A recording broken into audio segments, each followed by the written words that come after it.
One day, Thomas was at the quayside of a small village. Fish were being loaded into his cars. The work took a long time. The fishermen were using old equipment, and Thomas was worried. I'm going to be late for Henry at the docks. He won't like this. Please hurry. Thomas was rudely interrupted.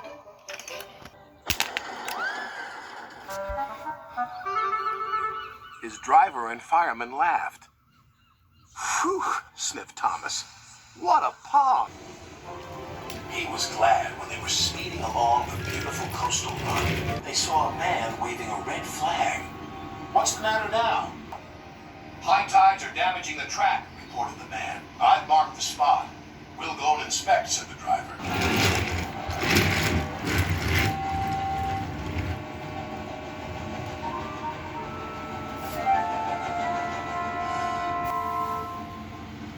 It would be dangerous for heavy engines like Henry, agreed the driver. But for Thomas, it's safer. The guard left a red oil lamp by the damaged track to warn engines. When we get to the docks, I'll tell them to close the lamp.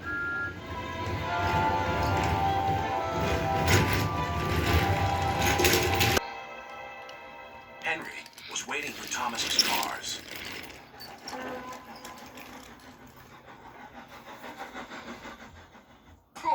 You're late, and that smell is making me ill.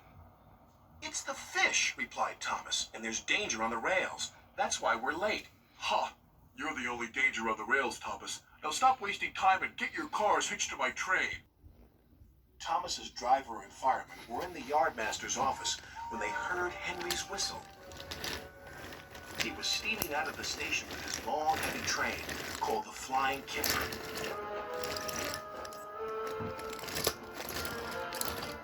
What route is Henry taking tonight? Asked the driver. The coastal one, it's the quickest.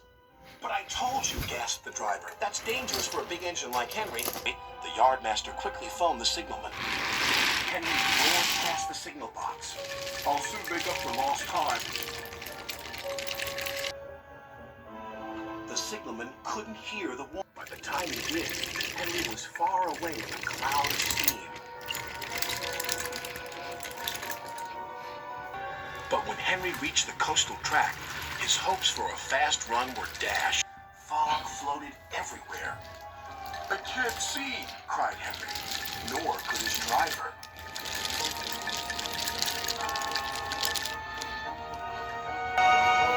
And when he could, it was too late.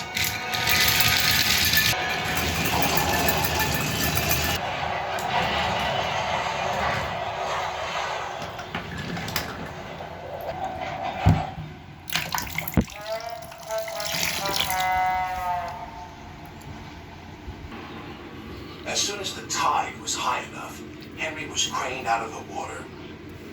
Engines don't swim, Henry. You were meant to deliver fish, not swim with them. You should know that by now. Yes, sir. I'm sorry, sir. When Henry arrived at the docks, Cranky the Crane looked down on him. My, Henry.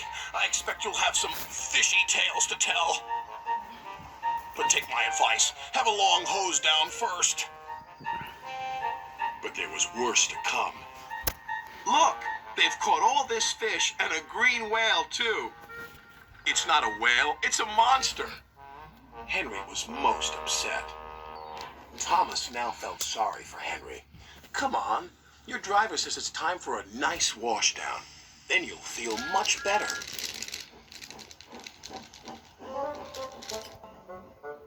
And Henry did. I'm sorry I was rude to you, Thomas. That's all right. But can you smell something? What? Fresh air. Oh, yes, replied Henry happily.